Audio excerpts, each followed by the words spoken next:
The entire ICU burst into laughter the moment Nurse Claire Bennett said it. She stood in the center of the unit, scrubs wrinkled from a double shift, hair pulled back in a lopsided knot, and said in a voice barely above normal, "The four-star general in room 912 knows exactly who I am." Someone dropped a clipboard. A resident covered his mouth. Chief Administrator Victor Hale didn't bother hiding his smirk. He let it spread slow and deliberate across his face, the kind that says, "I've been waiting for you to embarrass yourself." Claire didn't flinch, didn't explain. Just turned back to the IV line she was adjusting, hands steady, eyes calm. 6 hours later, General Nathaniel Hawthorne, decorated war hero, four-star commander, a man who hadn't spoken a coherent word in 4 days, opened his eyes. Every doctor in the room went still, and with the last strength in his failing body, he raised his right hand in a slow, perfect military salute, directed entirely at her. Before you go any further, if this story already has your pulse up, follow along, hit that like button, and drop your city in the comments below. I want to see exactly how far this story travels. Now let's get into it. The shift started at 6 in the morning, same as always. Claire Bennett clocked in, poured bad coffee into a styrofoam cup she'd been reusing for 3 days, and walked the east corridor of Black Ridge Veterans Medical Center with the particular efficiency of someone who has stopped expecting the building to be different than it is. Understaffed, under-resourced, run by administrators who treated patient satisfaction scores like they were scripture and treated nurses like they were furniture. She'd been here 2 years, long enough to know where every supply cabinet stuck, which call button on the 4th floor had a 3-second lag, and which attending physicians would actually show up when you paged them versus which ones would call back 20 minutes later and ask if you'd tried repositioning the patient first. Room 912 had gone active overnight. She knew before she reached the door. The cluster of residents in the hallway. The attending, Dr. Marcus Finley, standing just outside with his arms crossed, and the particular expression of a man trying to look more in control than he felt. 2 men in dark suits posted near the nurses' station who were very obviously not hospital staff. "What's his status?" Claire asked the overnight nurse, a young woman named Keziah who still jumped slightly whenever someone addressed her directly. "Vitals are all over the place. He's been unresponsive since they brought him in around 2 a.m. Fever spiked to 104 around 4. Keziah kept her voice low. "They wouldn't let us do a full intake.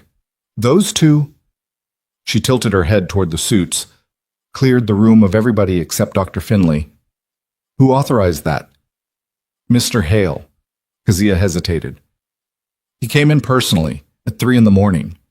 Claire looked at the door to 912. Through the narrow glass panel, she could see the shape of a man in the bed, the tangle of monitor leads, the soft green pulse of a cardiac readout. She set her coffee on the counter. "What do we have on him?" "That's the thing." Keziah flipped the chart toward her, almost apologetically. "It's basically nothing. Name, age, next of kin. Everything else is restricted access. Even the transfer records from Walter Reed are flagged." Claire read what was there. General Nathaniel Hawthorne, 71, 4-star. Retired, technically, though people who reached that rank rarely actually retired. They just became a different kind of active. She'd known the name before she ever saw the face. Most combat veterans did. She handed the chart back. "Page me if his pressure drops below 90 systolic." Dr. Finley said only attending level staff should. "Page me," Claire said, and walked to her next patient. The morning was the kind of relentless that makes you forget you haven't eaten. Bed 4 needed a central line repositioned. Bed 7's family had arrived from out of state and needed someone to actually sit with them and explain what was happening in language that didn't sound like a liability waiver. Bed 11 was a post-op veteran, 63, former Marine, who'd been arguing with his overnight nurse about his discharge timeline with the specific stubborn energy of a man who'd spent 30 years being told what to do and was done with it. "Mr. Del Rey," Claire said, pulling the curtain partially closed behind her, "I heard you've been giving night shift a hard time." Corporal Warren Del Rey, he still introduced himself that way, always the rank first, squinted at her from the bed. "I've been asking questions. That's not the same thing." "What's the question?" "When do I go home?" when your surgical site shows 2 clean days and your INR comes back in range. She glanced at his chart, which, based on last night's labs, could be Thursday. Today is Monday. I know what day it is. He studied her for a moment. Most patients, when they felt assessed, got defensive. Delray just looked. You former service? She straightened the monitor lead that had been caught under his IV tubing. What makes you ask? The way you stand. You don't lean on things. Most of the nurses in here, they lean on the wall, the counter, whatever's close. You just stand. He shrugged one shoulder, careful of the incision. Habit from somewhere. I'll have the lab rerun your INR this afternoon, she said. Thursday is realistic if you stay off that leg. She was halfway to the curtain when he said, that general they brought in. Hawthorne. She stopped. He's a good man, Delray said. Whatever they're not telling you about him, he's a good man. Claire didn't turn around. Rest your leg, Mr. Delray. Oh, Victor Hale found her at 11. She was at the medication cart outside room 7 when she heard the particular rhythm of his walk, the deliberate pace of a man who'd decided something before he got there. She didn't look up. Bennett. He stopped beside her, close enough that it was a choice. I need a word. I have meds to distribute. This won't take long. She capped the syringe, set it in the tray, and gave him her attention in the specific way she'd learned to do with people who needed to feel they'd gotten something from you before they'd say what they came to say. Neutral face, direct eye contact, nothing that could be called hostile, and nothing that could be called accommodating. Victor Hale was 54, lean in the way of someone who ran on stress rather than food, with the kind of administrative confidence that came from never having had to do the work himself. He'd been chief administrator at Blackridge for 6 years. In that time, he'd overseen 3 rounds of nursing staff cuts, the consolidation of the ICU and the step-down unit in ways that had made both worse, and the installation of a patient feedback kiosk in the lobby that he referenced in almost every all-staff meeting. The patient in 912, he said, General Hawthorne. His care is being managed by Dr. Finley in coordination with the federal liaison team. I need you to redirect your involvement with that room to 0. She looked at him. I haven't been assigned to 912. You were seen at the chart station asking questions about his intake records. I was briefing myself on a patient who was admitted to my unit overnight. He's not your patient. Everyone in the ICU is technically Claire. He said her name the way people say it when they want it to land like a correction. I don't know what you think your relationship is to that room, but whatever story you're building in your head about this patient, I need you to let it go. The last thing this hospital needs is a nurse inserting herself into a federal medical case because she has something to prove. She picked up the medication tray. I'll keep that in mind.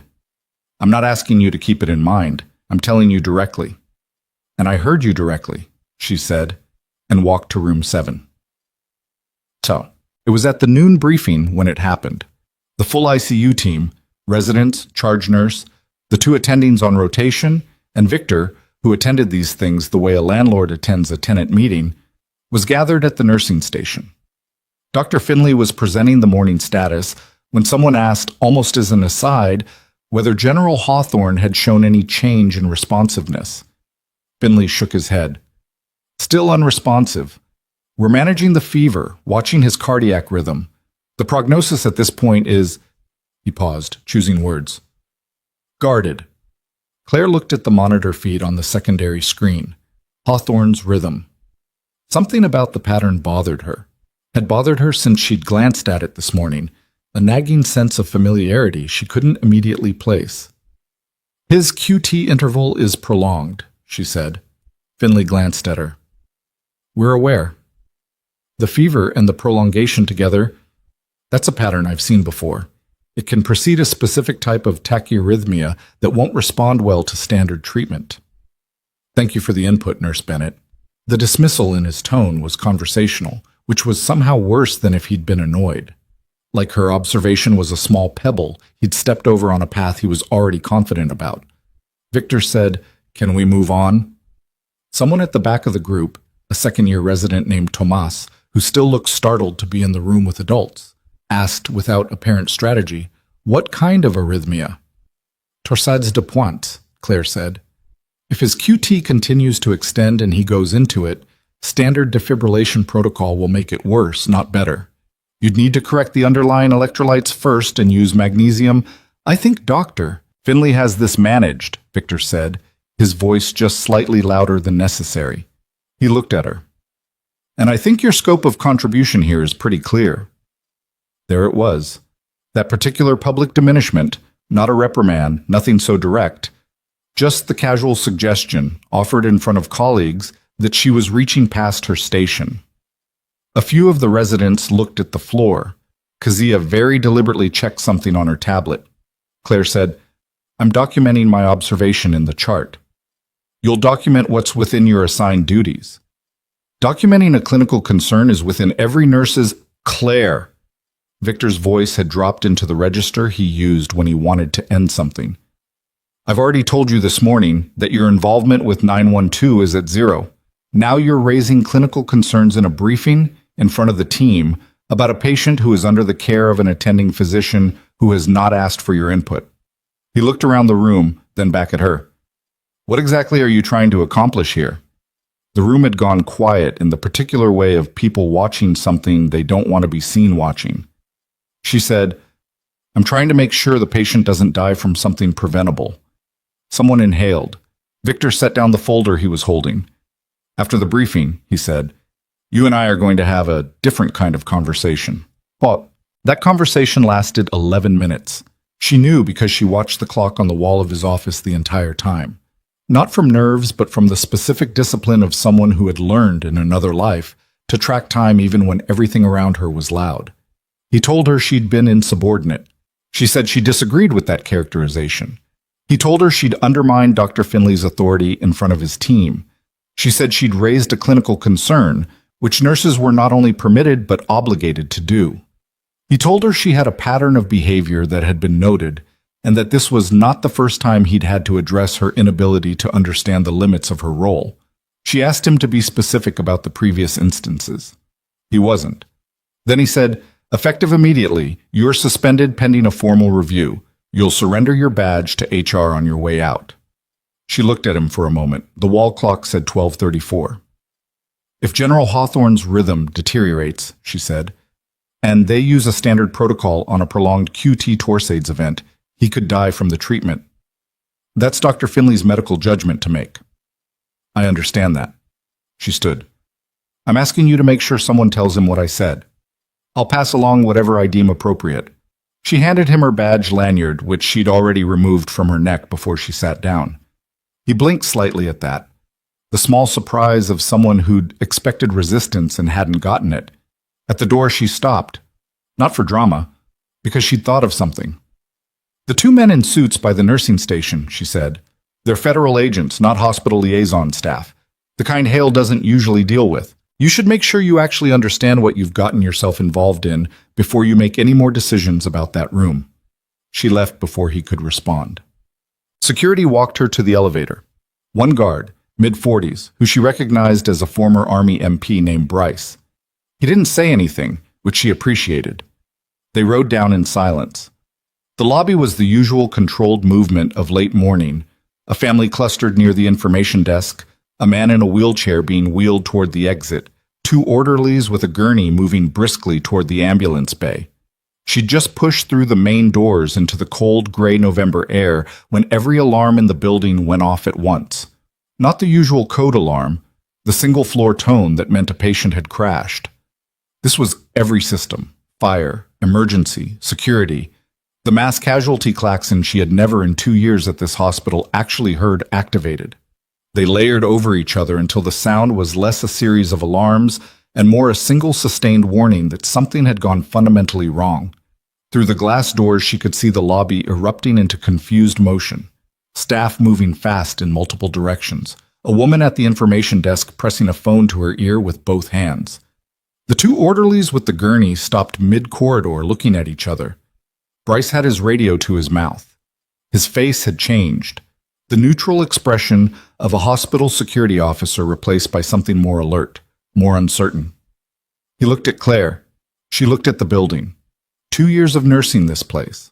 4 years before that of something else entirely, in places that looked nothing like a hospital lobby and smelled nothing like industrial floor cleaner. And yet the instinct was the same. The same calculation that happens in the first 3 seconds. What are the assets? What are the threats? What needs to happen first? Codes coming from multiple floors, Bryce said into his radio. He listened. His expression shifted again, sharper. Copy that. Stay on the line. He looked at Claire. Someone cut the power to the East Wing server room. ICU is running on backup. She was already pushing back through the doors. Bennett, you're suspended. Call it in, she said without stopping. I'm going up. Moss. The stairwell was faster than the elevator, which had switched to emergency protocol and was prioritizing patient transport. She took the stairs 2 at a time, not running, but moving at the deliberate pace of someone who knows pace matters more than speed. 3rd floor landing, she passed 2 nurses trying to reach the charge on a cell because the intercom had gone down. She told them the ICU was on backup power and to check on any ventilator-dependent patients on their floor immediately, that if backup power failed, the priority order was vents first, then monitoring systems, then lighting. They looked at her with the particular expression of people who were going to do exactly what she'd said. 4th floor, she passed a resident trying to manage 3 simultaneous family members asking questions in the corridor. She didn't stop. No time. But she caught the resident's eye and said, "Move them to the waiting room. 1 family member per patient only. Get a nurse in there with them. You can't triage and manage family at the same time." The ICU was controlled chaos. Controlled because the nursing staff knew their jobs and were doing them.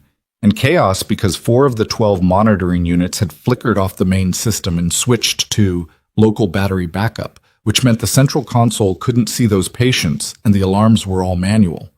Kazia met her at the unit entrance. What have we lost visibility on? Beds 1, 4, 8, and 9. 8 and 9 are stable, but we can't confirm. Bed 4 is the post-bypass from yesterday. He needs, I'll take 4, get someone to manual check 8 and 9. What's 912? Kazia's face shifted. Kazia, the federal agents, the 2 men in suits, they cleared the room about 20 minutes ago. Dr. Finley went with them to the admin floor. There's nobody in there with him except the 1 monitoring nurse, and she's alone and she just paged that his rhythm is changing. Claire was already moving. She pushed through the door to 912. The monitoring nurse, a travel nurse named Petra, who'd only been on the unit 3 weeks, looked up with visible relief. The room smelled like antiseptic and the particular close warmth of a space that had been kept too carefully sealed. On the monitor, the QT interval was visibly longer than it had been this morning. Claire could see the telltale morphology starting to develop in the T-wave, not torsades yet, the edge of it. When did this start changing? She asked, pulling gloves from the dispenser. 20 minutes ago. I paged Dr. Finley twice. Hale's office picked up the second time and told me to stand by. Stand by, Claire repeated flatly. She went to the medication cart. What she needed wasn't complex. Magnesium sulfate, a dose calculated to the patient's weight and renal function. But it required a physician order and she didn't have one. And the physician who was supposed to be managing this patient was apparently on the administrative floor talking to federal agents while his patient's heart rhythm edged toward something that could kill him. She looked at the general. General Nathaniel Hawthorne was large, even in illness, broad across the shoulders, the kind of physical presence that doesn't fully diminish even when the body underneath it is failing. The fever had left a high color in his face. His breathing was assisted but not ventilated. He was doing the work himself, mostly, the machine helping at the edges. She did not know if he could hear her. She didn't know for certain that he would remember her. She didn't know if any of what she'd spent the last 2 years quietly believing was true, or was the story she'd told herself to make sense of a choice she'd made in a moment of extreme circumstances that she'd never been able to fully examine afterward. She checked his chart one more time. Renal function was acceptable. Weight documented at intake. She did the math in her head, then did it again. Then she drew the magnesium and administered it without a physician order, which was the kind of thing that ended nursing careers.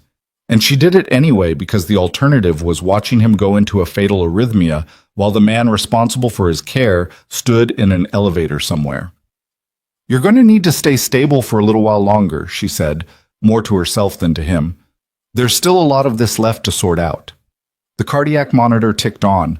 The T-wave morphology held where it was, neither improving nor worsening, while the magnesium moved through the line.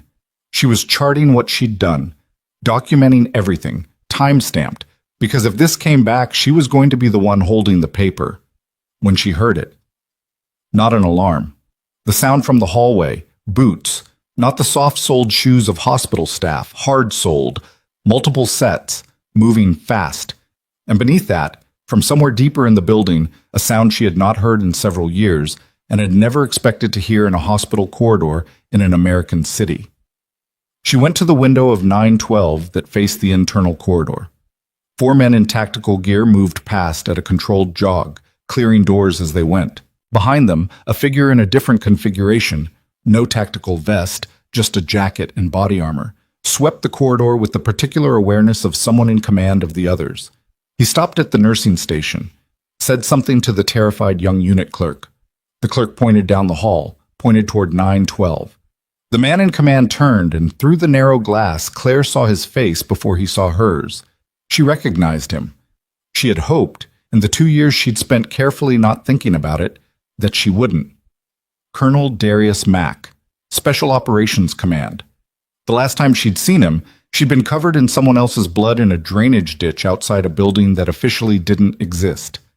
He reached the door of 912 and opened it, and saw her standing at the bedside of the general with a chart in her hands and a magnesium drip running into the IV line, and he went completely still. She watched his face process several things at once. "Sergeant Bennett," he said. Not a question. Not exactly a greeting either. "It's Claire," she said. "I've been Claire for 2 years." He looked at the monitor, at the IV line, at her hands, which were completely steady, because she had trained them to be steady, and some things you do not unlearn. "Is he stable?" "For now," she said. "His QT was extending. I gave magnesium without an order because the attending walked away from the patient. If that's a problem, we can argue about it after." Max said nothing for a moment. He looked at Hawthorne's face. Something moved across his own that wasn't military. It was older than that, something that had nothing to do with rank or protocol. "His fever," he said. "Is it the infection or something else?" "Both." She turned back to the chart. "There's a secondary issue I haven't fully characterized yet. I need labs that I currently don't have access to because I've been suspended." He turned toward the door and said to the man in the corridor, "Get me the hospital administrator, now." "He may be hard to find him." Claire kept her eyes on the monitor. The rhythm had steadied slightly. The magnesium was doing what she'd needed it to do, and the QT, while still prolonged, had not deteriorated further. She heard Mac make a phone call. She heard her own name spoken into that phone, and her serial number, which she had not heard spoken aloud in 2 years, and a sequence of words that she had last heard in a classified briefing room.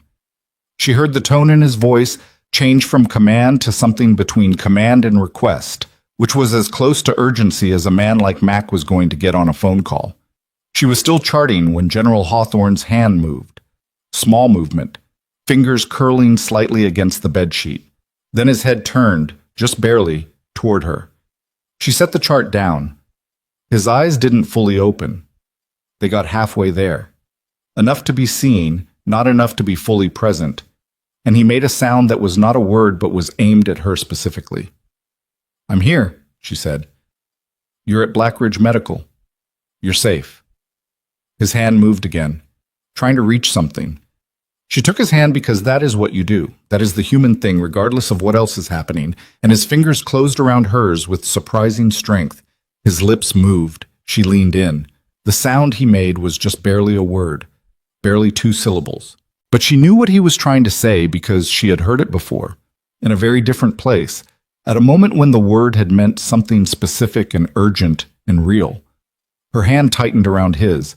Across the room, Colonel Mack had ended his call. He was looking at both of them with the expression of a man recalibrating something he thought he'd already figured out. In the corridor outside, she could hear Victor Hale's voice arriving, fast and agitated, asking someone what the hell was going on and who had authorized military personnel in his hospital. The cardiac monitor beeped steady and even, and the magnesium drip continued its slow work. And Claire Bennett stood at the bedside with her suspended badge and her unauthorized intervention and the general's hand in hers, and waited for whatever was coming through that door to arrive. Victor Hale came through the door like a man who had already decided how this conversation was going to go. He stopped when he saw the tactical gear. Two of Mac's operators had positioned themselves just inside the room, not blocking anything exactly, but present in the way that large men with body armor and sidearms are present. They changed the geometry of a space. Victor's eyes moved from them to Mac to Claire, and the prepared speech he'd been building in the hallway visibly recalculated. "This is a restricted patient room," he said, defaulting to authority when the other options weren't clear. "I need to know who authorized Colonel Darius Mack, SOCOM liaison." Mack didn't reach for credentials. He didn't need to. The way he said it made credentials feel redundant. "And you are?" "Victor Hale, Chief Administrator of this hospital." He straightened slightly. "I have federal agents already coordinating with my office regarding General Hawthorne's security protocols, so whatever. Those agents are currently being detained in your administrative wing pending a security review," Max said. "I'd sit with that information for a moment before you finish that sentence." Victor's mouth closed. Claire had not moved from Hawthorne's bedside. She was still holding the chart, still monitoring the cardiac display, and she kept doing both because the alternative was getting drawn into a conversation that Max seemed to be handling with the kind of economy she'd always respected in people who operated under actual pressure. No volume, no posturing, just information delivered with the precision of a tool. "The nurse," Victor said, pivoting. "She's been suspended. She does not have authorization to be in this room or to administer anything to this patient." She administered magnesium sulfate to a patient in Torsades adjacent arrhythmia while the attending physician was absent from the floor, Max said. "I'm going to go ahead and call that good judgment." She acted without a physician order. General Hawthorne's rhythm has stabilized in the last 14 minutes. Mac looked at the monitor, then at Victor. "You want to argue about paperwork right now, Mr. Hale? Or you want to tell me how your hospital's entire East Wing server room got physically accessed by 3 men who aren't on any employee roster?" The room went quiet except for the steady beep of the cardiac monitor. Victor's face had changed. Not collapsed. He wasn't that kind of man. But something behind the administrative confidence had shifted, like a wall that was still standing, but had just taken a significant impact. "I don't know what your maintenance log, East Wing, entry at 0340 this morning, 3 badge swipes. All 3 badges belong to staff who were not scheduled, and one of whom called in sick yesterday."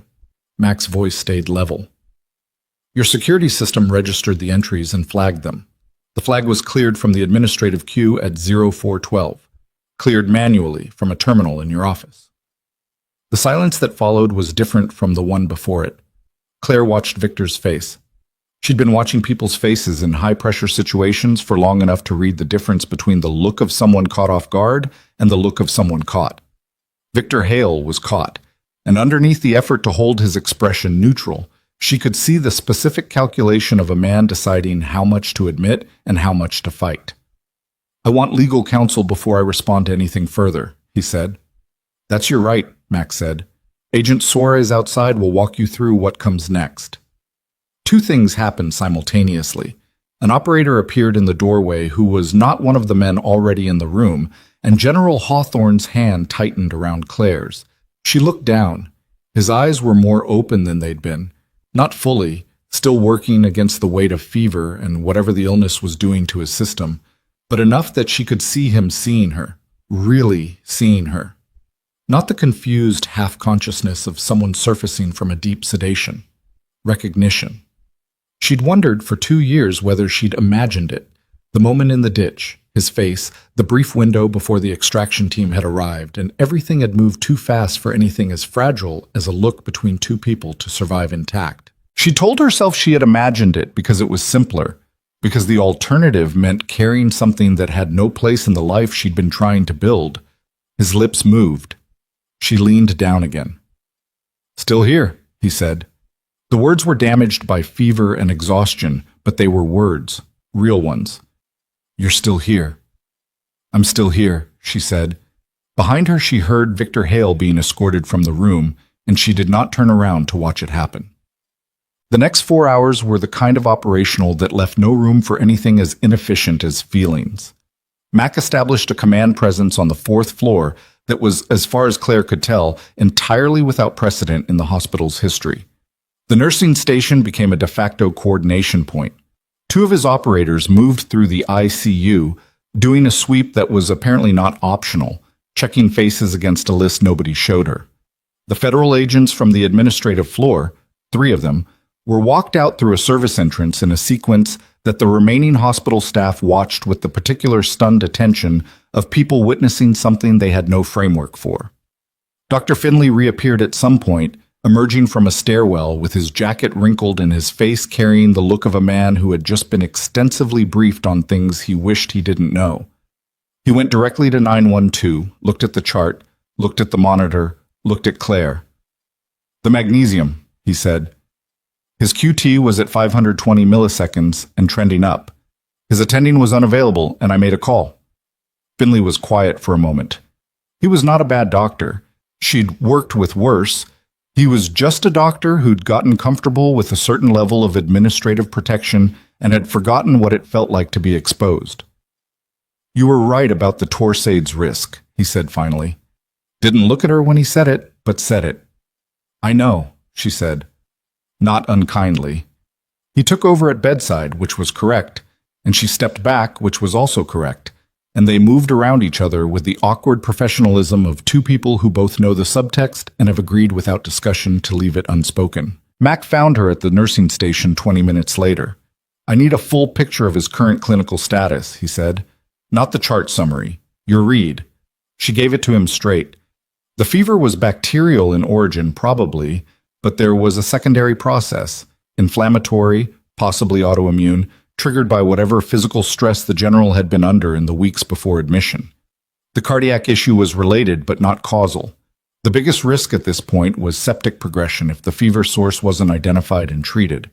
And the second biggest risk was that whoever had accessed the server room had been after something specific, and if they'd gotten it, the security implications extended beyond this building.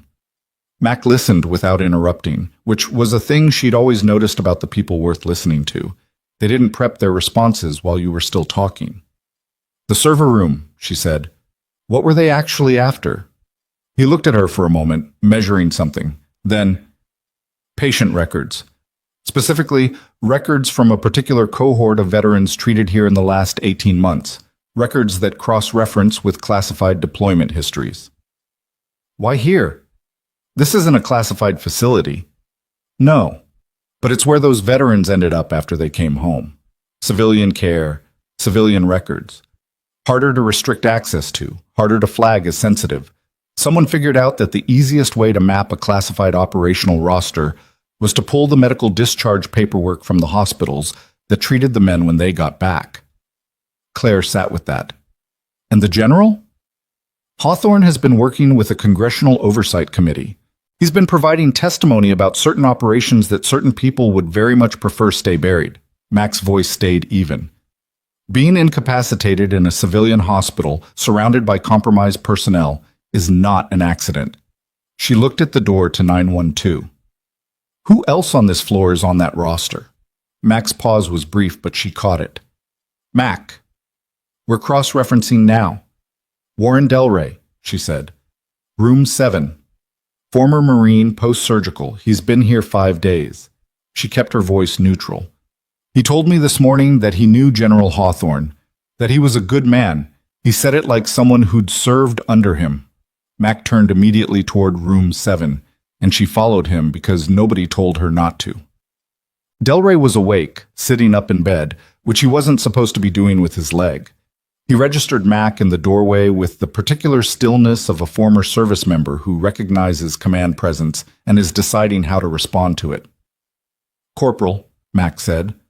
Delray's eyes moved from Mac to Claire and back. "You military?" "SOCOM liaison. I need to ask you a few questions about your service record and your connection to General Hawthorne." "I want to know she's staying in the room," Delray said. He nodded at Claire. Mac glanced at her. She stayed. What came out over the next 20 minutes was partial. Delray was careful, the way people are careful when they've signed documents promising to be careful, but the shape of it was clear enough. He'd served under Hawthorne's operational command during a period he described only as overseas the second deployment. He'd been approached twice since his admission to the hospital by a man he'd initially assumed was from hospital administration. The man had asked detailed questions about Delray's unit assignments, his contacts, men he'd served with. "Why didn't you report it?" Mac asked. Delray looked at him with the patient expression of someone explaining something to a person who should already understand it. "I'm a 63-year-old man, 3 days out of hip surgery in a civilian hospital. Who was I going to report it to?" "The hospital security." "Son, I talked to hospital security the second morning I was here because the man at the food service cart was delivering to the wrong room and nobody was fixing it. You know what they did? They gave me a patient satisfaction form." Delray settled back against the pillow. "I figured I'd see how it developed." Claire watched Mac absorb this with less visible reaction than most people would have managed. "Can you describe the man who approached you?" Delray described him. Mac's operator, who had been standing near the door, typed something into a device without being asked. It was the kind of seamless coordination that came from people who had worked together long enough that communication had become almost ambient. On the walk back to the nursing station, Mac said, quietly, not breaking stride, "You suspected something was wrong with this floor before any of this started. I noticed the general's chart had been restricted in a way I hadn't seen before. I noticed the men in suits weren't acting like standard liaison. And I've worked this floor long enough to know the difference between a patient who's just sick and a patient who's sick and scared." She paused. Delray was scared. He was doing a good job of not showing it, but he was. "When did you realize who Hawthorne was, specifically?" She knew what he was actually asking. "When I read the chart intake this morning, the name. Not from before. I knew the name before. Everyone who served in that operational theater in that window knew the name." She stopped at the nursing station. "But I didn't know he'd end up here. I didn't arrange to be here. I took this job because it was a veterans facility, and it was the kind of work I knew how to do, and I was trying to—" She stopped. "To stay quiet," Mac said. "Yes." He looked at her for a moment. Something shifted in his face that was the closest thing to an apology she was probably going to get from him, and she understood why the apology was there without needing him to explain it. There were things that had happened that shouldn't have required her to disappear. There were decisions made at levels above both of them that had resulted in her spending 2 years in a building where a man like Victor Hale had the power to suspend her for knowing too much. She didn't say any of that, neither did he. "There's a team coming from JAG and DOJ, he said. "They'll be here within the hour. I've already told them your name." "Told them what about my name?" "That you're the reason General Hawthorne is still alive this morning." He said it plainly, without any of the weight she might have expected, like it was simply a fact, which it simply was. She turned back to the monitors. "Then I should go check on him." What she found in 912 when she got there was not a medical emergency, which meant it was almost more difficult to manage. Hawthorne was more awake. Not fully. The fever was still working, and he was running on whatever reserve a 71-year-old man who had spent 50 years burning through physical and mental resources had left. But he was present. His eyes tracked her when she came in. He let her take his pulse manually without moving his hand away, which told her he was oriented enough to cooperate. "You need to rest," she said. "In a minute." His voice was rougher than it had been, the effort of being coherent costing him something visible. "Tell me what's happening out there." "Your situation is being managed." That's the kind of answer I give people when I don't want them to panic. She almost smiled. "Your physician is managing the fever. The people who were supposed to be keeping you safe have been replaced by people who will actually do it. The situation with the server room is being investigated." She paused. "You should know that a man named Hale, the hospital administrator, is likely connected to whoever accessed your records. He's been detained." Hawthorne absorbed this. His face was hard to read under the fever, but she got the sense that it wasn't surprising to him. The way he took in bad news was the way people take it in when they've spent decades expecting it. Not shock, just a kind of tired recognition. They got to someone on the inside, he said. They always do. Yes. He looked at her. The recognition from before was still there, clearer now. I didn't know you were here, at this hospital. I know. How long? 2 years. He was quiet for a moment. His eyes moved to the window, the interior window, looking out onto the corridor where she could see Max operators moving in their controlled, deliberate pattern. They told me afterward what you did, he said. The full picture, not at the time. At the time we were all just trying to get out. But afterward, in the debrief. He stopped, like he was choosing the next words with care. They gave me a report, pages of it, detailing what happened in that building before the extraction team reached us. She said nothing. You were 24 years old, he said. 25. You kept 4 men alive for 3 hours in conditions that... He stopped again. His breathing had gotten slightly labored, and she checked the monitor without making it obvious, saw that it was exhaustion, not arrhythmia. The report used the word extraordinary. I've seen that word in a lot of after-action reports. I've never seen it mean what it meant in that one. You should rest, she said again. The reason your record got buried, he said, wasn't incompetence. It wasn't bureaucratic accident. Someone made a decision that your identity needed to stay classified because of what you'd seen in that building. And that decision had consequences for you that weren't, he exhaled, that weren't right. She stood at the bedside of a 4-star general who was telling her something she had spent 2 years being unable to say out loud even to herself, and she kept her face still the way she'd been trained to do and focused on the thing she could control, which was his care. The committee you're testifying to, she said, the oversight testimony. Yes. That's what they're actually trying to stop. Yes. Is the testimony recorded? Is there a backup of what you've already given them? He looked at her.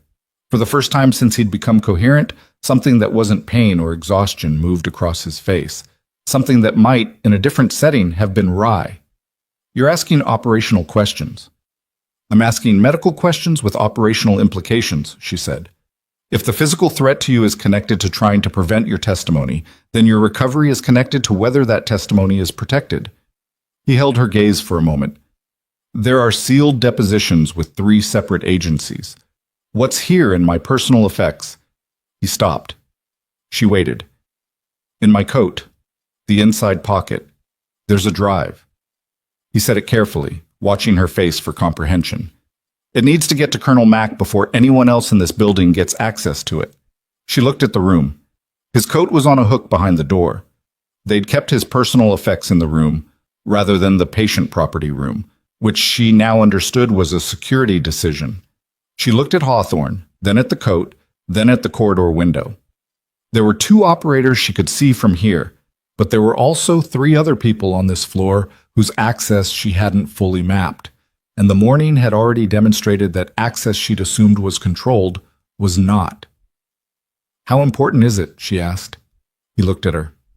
It's the kind of thing people are willing to incapacitate a 4-star general to prevent from reaching the right hands.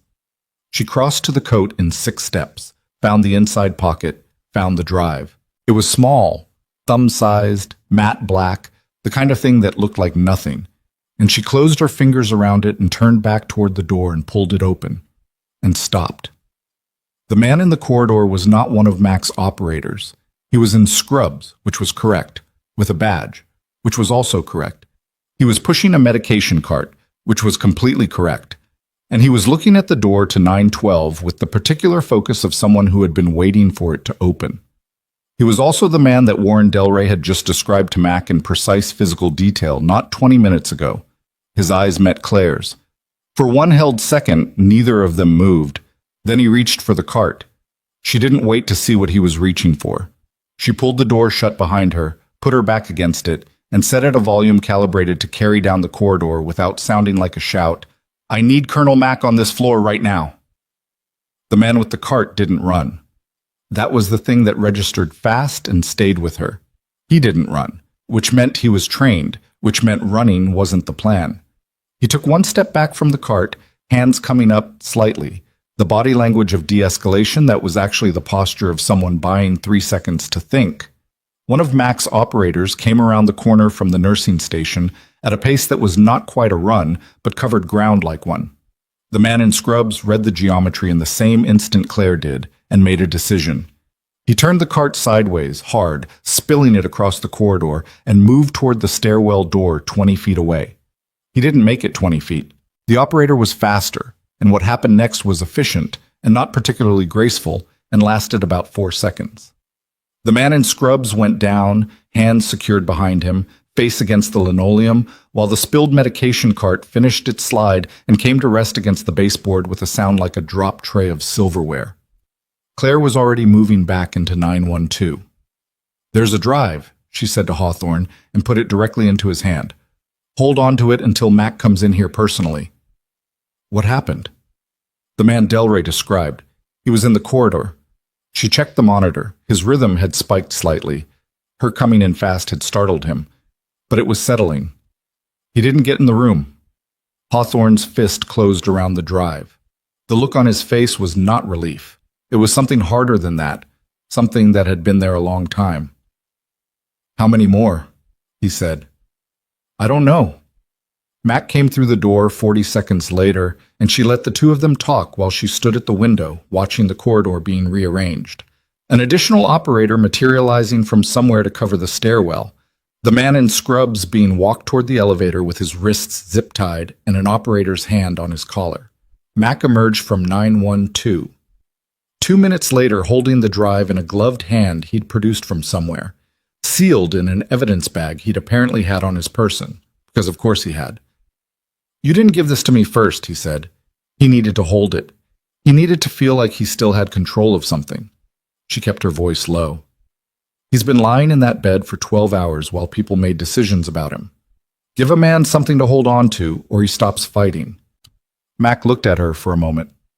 "Is that clinical?" "It's human." He put the drive in his jacket pocket. "The man from the corridor is going to be processed as a federal material witness. We're pulling his actual identity now. His badge was a good forgery, but not a perfect one." He paused. "The woman who made the access record disappear from the administrative terminal this morning. We have a name." She waited. "Her name is Dana Rice. She's in hospital billing. She's been here 4 years." He said it the way people say things when they want you to understand that the betrayal is institutional, not individual. "She was recruited 8 months ago. Small payments, then larger ones. Then they had enough on her that she stopped being recruited and started being managed." Claire looked at the floor of the corridor where the medication cart had spilled. Saline bags, pill organizers, a broken glucometer. 2 nurses she didn't recognize were already cleaning it up with the automatic efficiency of people in a building that never fully stops running. "How many people are connected to this?" she said. "We're still mapping it, at minimum. Hale, Rice, 2 of the men who accessed the server room, and the man from the corridor, possibly more." He looked down the hall. The federal agents who were coordinating with Hale's office, they were legitimate DoD personnel. That's the part that's going to take longer to untangle. Someone redirected their liaison role without their knowledge by forging communication through Hale's terminal. The scale of it landed on her with a weight she'd been too busy to feel until right now.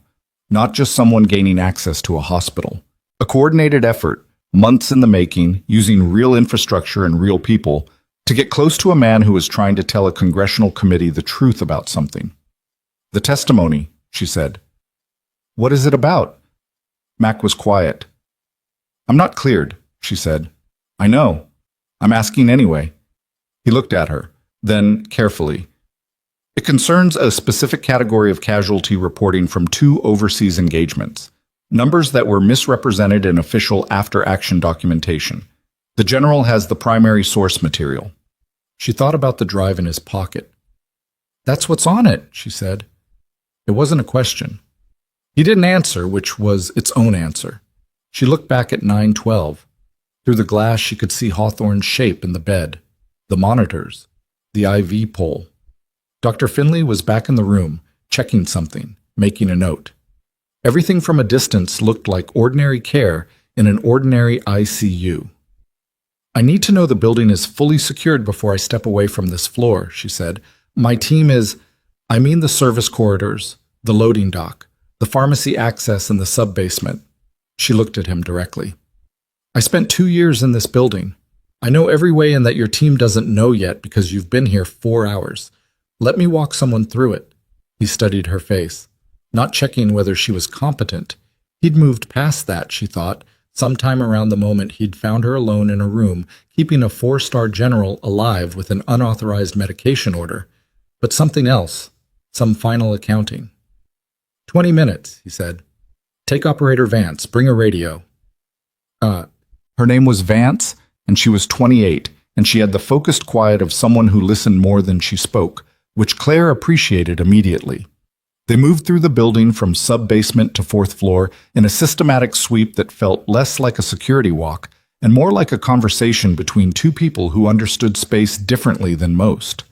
The loading dock had a secondary access panel that bypassed the main badge reader. Maintenance convenience installed 3 years ago, never properly secured.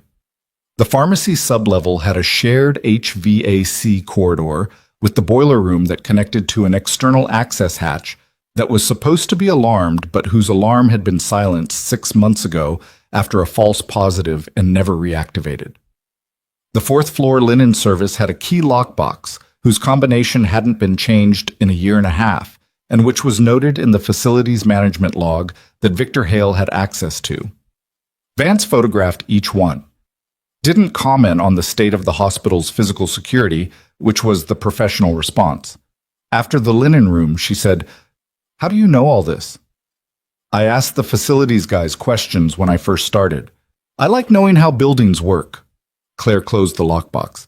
"And then I kept working here, and every 6 months or so, something would remind me that I knew things nobody else seemed to think were worth knowing. Like the linen closet. Like the linen closet." Vance looked at her with the direct, uncomplicated appraisal that Claire had noticed in people who spent their careers assessing situations fast. "Were you actually going to leave?" "This morning, when they suspended you." Claire considered the question. "I was outside when the alarms went off." "That's not what I asked." "No," she said. "Probably not." They went back up. What she found when she returned to the 4th floor was Dr. Finley standing outside 912 with an expression she hadn't seen on him before. Not the careful professional composure of a physician managing a complicated case, but something more unguarded. He was looking at his hands. "His fever broke," he said when she approached. 30 minutes ago.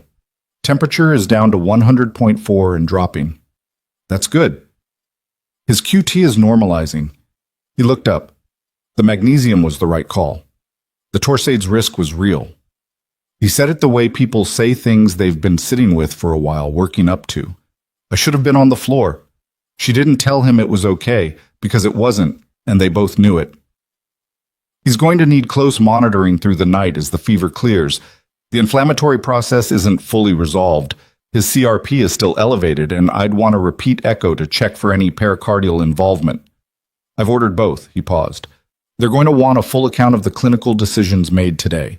The magnesium administration without an order?" "I documented everything in real time," she said. "Time-stamped, clinically justified, patient outcome documented." She looked at him. "If the review board has a problem with it, they can take it up with the attending who left a deteriorating patient unmonitored." Finley absorbed that without defending himself, which was the correct response. He went back into the room. She was at the nursing station working through the backlog of documentation that 2 hours of crisis had created when Warren Del Rey's call light activated. She went. He was sitting up again. She was going to have a serious conversation with him about the leg. And he had an expression on his face she hadn't seen before either. He'd heard things. The way sound moves through a hospital floor, you could construct most of what had happened from bed 7 if you were attentive, which Del Rey clearly was. "The man who was asking me questions," he said. "They got him?" "They got him." He looked at his hands, folded on the blanket. "I should have said something sooner." "You reported it as soon as there was someone to report it to." "That nurse, the young one. She's been coming in scared every shift since yesterday. Kazia." He glanced toward the door. "Someone said something to her. Not the man who talked to me. Someone else. I saw it happen from the corridor when they walked me to radiology. A man stopped her near the elevator, talked to her for maybe a minute, and she came back to the floor and she's been different since. Claire went still. What did he look like? Tall, gray jacket, not in scrubs or a suit, somewhere in between. Delray's eyes were precise. He had a lanyard, but I couldn't read the badge. He put his hand on her arm when he talked to her. Not aggressive. The way you do when you want someone to understand that you know where they are. She left the room at a pace that wasn't quite running. Kezia was in the medication room, which was private enough. Claire found her there and closed the door and saw immediately that Delray had read the situation correctly. Kezia was standing in the tight space between the shelves, with her arms crossed over her chest and her face doing the complicated work of someone holding together something that wanted to come apart. Hey, Claire said. Just that. No preamble. Kezia's face crumpled slightly at the edges and then steadied. I haven't done anything. I know. He told me... She stopped, pressed her lips together. He came to me yesterday afternoon. He knew things about me, personal things, about my brother. She exhaled. My brother has some legal issues. This man said he knew about it, that he could make it significantly worse, and that all he needed from me was to know when the general's condition changed, what his status was. Did you tell him anything? I didn't know anything yet. Her voice was small but steady. He came back this morning, before the alarms. He asked me again. I still didn't tell him anything, but I didn't report it either, and I should have, and I didn't because I was scared. Claire looked at her. Kezia was 23, maybe 24. She'd been on the floor 3 months. She was a good nurse who still flinched when she was addressed directly, which Claire had thought was nerves, but which she now understood was something older and more specific. You're going to tell Colonel Mack everything you just told me, Claire said. Description of the man, what he said, when, both times. All of it. Am I going to be... You were threatened and you were scared and you didn't report it in time. Those are human responses, not crimes. Claire kept her voice level. But if you don't tell him now and it comes out later, the picture looks different. Do you understand? Kezia nodded. Her hands had stopped shaking slightly. I'll go with you, Claire said. She did. Mack listened to Kezia's account without expression, asked 3 specific clarifying questions, and had Vance take a detailed physical description of the man in the gray jacket. When Kezia was done, he thanked her plainly, which Claire noted, no theater of reassurance, just acknowledgement, and sent her back to the floor with an operator who was going to be her shadow for the remainder of the shift. When she was gone, Mack pulled Claire aside. The man she described, he said. We have him on the hospital's internal camera system entering the building at 08:30 this morning. Did he leave? Mack's expression answered that before his words did. We have him entering. We don't have him leaving. The floor felt slightly different after that, not unsafe. Mack's people had locked it down comprehensively, but the knowledge that there was still a loose end inside the building changed the texture of the air. She went back to the nursing station and did what she always did under pressure, which was to focus on what was immediately in front of her, because the alternative was paralysis, and paralysis got people killed. Bed 1 needed a glucose check. Bed 9's family was in the waiting room and had been there for 3 hours without an update. Bed 12 was a new admission from the ER, a veteran with a spinal cord injury presenting with autonomic dysreflexia, whose blood pressure was sitting at 178/110 and whose admission orders hadn't been completed because the residents were rattled and slow. She handled bed 12 first because 178/110 in a cord injury patient was an emergency with a clock on it. Found the compression issue, catheter was kinked, bladder distended, resolved it, got the pressure down to 152 within 8 minutes, documented it, paged the neurology resident with specific instructions to get the orders completed in the next 30 minutes, or she'd escalate to the attending. She was finishing the family update for bed 9 when the overhead speaker activated. Not an alarm, the PA system. A calm voice, one of Mack's people, she realized, not hospital staff, said, "Attention all personnel on floors 3 and 4. Please remain at your current stations. This is a precautionary measure. All clear will be announced momentarily." The family in the waiting room looked at her. "Stay here," she said. "I'll come back." She went to the nursing station and found Vance there instead of Mac. "Where is he?" Claire asked. "Stairwell B." Vance's voice was controlled. "We found the man in the gray jacket." "Found him where?" "Service corridor, 3rd floor. He was moving toward the pharmacy sub-level access point." "A beat. The one you showed me this morning." The information landed with the particular weight of a thing you'd hoped wouldn't be true. The man had been in the building the whole time, waiting, and he'd been moving toward the exact vulnerability she'd identified, which meant either he'd known about it beforehand, or he'd been watching and listening when she'd walked Vance through it. "Is he contained?" she asked. "He's contained." Vance paused again, and this time Claire heard the thing in the pause that hadn't been there before. "But he had a phone on him. It had been active during the walkthrough." The implications of that took approximately 2 seconds to fully arrive. If the phone had been transmitting, if someone on the other end of that call had heard Claire walk through the building's vulnerabilities, then everything she'd identified as a security gap had just become information in the hands of whoever was running this operation. Not just the people inside the hospital, the people outside. "The external hatch," she said. "In the boiler room corridor." Vance was already on her radio, and that was the moment the lights on the 4th floor went out. Not all the lights. The emergency backup system kicked in within 3 seconds, the way it was supposed to. Red-tinted auxiliary lighting turning the corridor into something that felt like a held breath. The monitoring equipment stayed live on battery backup. The ventilators stayed running, but the primary power to the floor was gone, which meant the badge readers on every door were running on emergency protocol, which meant the ward was sealed unless you physically overrode the locks, and the override panels were in the corridor outside the stairwells. Claire was already moving. She knew where every override panel was. She'd spent 2 years in this building. She heard Vance behind her calling it in, heard Mac's voice on the radio saying something she couldn't fully make out, heard the flat, controlled urgency of people who trained for this kind of thing, absorbing the information and recalculating. She reached the panel outside stairwell B, pulled the cover, ran her eyes over the circuit layout. The bypass wasn't complicated if you knew what you were looking at. She'd looked at it twice, once out of curiosity in her first week, once more carefully 6 months later when the building's aging electrical system had thrown a partial outage and she'd stood here with the facilities manager and watched him work. Her hands found the right sequence, and then she heard it from the stairwell. Not on the floor, not in the corridor she'd just walked, but from directly behind the door in front of her. A sound she recognized the way you recognize things your body has cataloged before your conscious mind gets there. Footsteps. More than one set.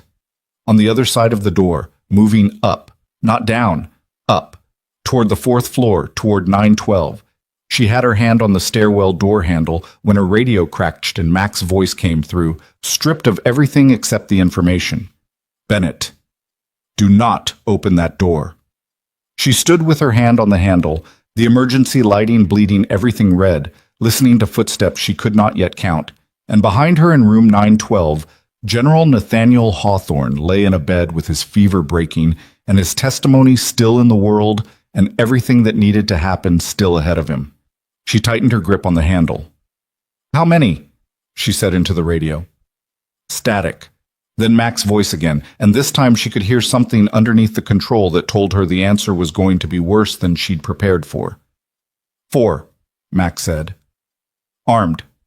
3rd floor landing, moving fast." She released the handle. Not because she was told to, because 4 armed men in a stairwell was not a door she should be on the wrong side of, and the 3 seconds it had taken her to make that calculation were 3 seconds she was grateful for. She backed away from the stairwell door, put a wall between herself and it, and kept the radio close to her mouth. "Override status on the stairwell locks?" "Vance has it. Stay off that floor." "I'm already on that floor." A pause that lasted exactly as long as it needed to. "Get to 912. Stay with the patient." She moved. The emergency lighting made the corridor feel longer than it was. Everything flattened into red-gray shapes. The familiar geography of the unit turned slightly alien. She passed the nursing station. Kazia was there, frozen, eyes wide, and said without stopping, "Get in the medication room. Lock the door. Don't open it for anyone who doesn't give you Mac's name first." Kezia moved. She pushed into 912 and found Hawthorne sitting up in bed, which was medically inadvisable and also completely unsurprising. He'd heard the alarms change quality. He'd heard the lights go. He was a man who had spent 5 decades reading environments through exactly these kinds of sensory shifts, and he had read this one correctly. "Talk to me," he said. 4 individuals in the stairwell, armed. She went to the window, checked the corridor angle, came back. "Mac's team is moving to intercept."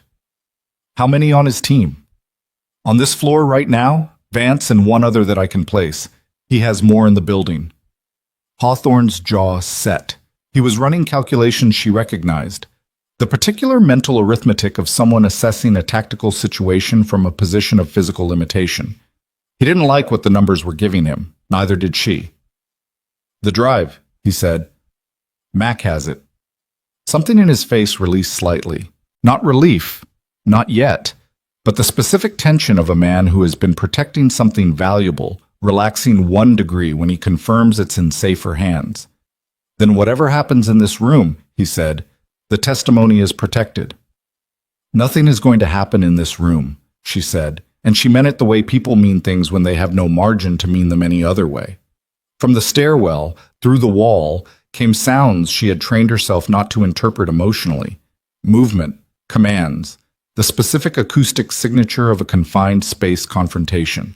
Then a sound that was not a gunshot, something lower, more contained, a less than lethal system, she thought. And then nothing, and then Mac's voice on the radio. "Stairwell B is clear. 2 detained, 2 fled back to sublevel." A beat. "We have a perimeter issue on the east side of the building. I need you to stay put." She looked at Hawthorne. He looked back at her. "Define perimeter issue," she said into the radio. "External team was waiting on the ground level east wall. They are no longer waiting." Another beat. "Federal backup is 8 minutes out. I need the 4th floor held for 8 minutes." She set the radio on the bedside table and looked at the room. 1 door, 1 window facing the interior corridor. A second window facing the building's external east wall, which was currently where the problem was. She looked at the external window. 7th floor would have been safe. 4th floor was a different calculation, accessible from a service ladder on the east face that she had photographed with Vance that morning and immediately flagged as unsecured. She crossed to the window and looked out without standing directly in front of the glass. The ladder was occupied. 1 figure, moving up with the practiced efficiency of someone who had been briefed on the building's layout. Not rushing, which was worse than rushing because rushing made mistakes, and this person wasn't rushing. She turned back to the room. Window lock. Standard hospital issue, the kind designed to prevent patients from opening them, not designed to prevent external forced entry. The difference between those 2 things was about 40 seconds with the right tools. "He needs to move," she said, to no one in particular. "I can walk," Hawthorne said. "You can't walk. You have a central line and a cardiac monitor and a fever that broke 40 minutes ago." She looked at the IV pole, at the monitoring leads, at the distance to the door. Moving him meant disconnecting at least some of this, which meant losing visibility on his cardiac status, which was a risk she would have refused to take 60 minutes ago and was now treating as acceptable compared to the alternative. She started with the monitoring leads. Not all of them. She left the pulse oximeter because it was wireless and small and would at least tell her if his O2 dropped. The IV she capped and disconnected from the drip, leaving the line in place. She would have preferred a wheelchair. There wasn't time to find one. "On your feet," she said. Slowly. Left hand on my shoulder. He was heavier than his size and the bed had suggested. The weight of someone whose muscle mass hadn't fully diminished, which was both reassuring and logistically demanding. He came upright with a grunt that he stifled, and she steadied him with both hands at his ribs, feeling the effort it cost him in the slight catch of his breathing. "How's the room?" she asked. "Turning," he admitted. "Give me a second."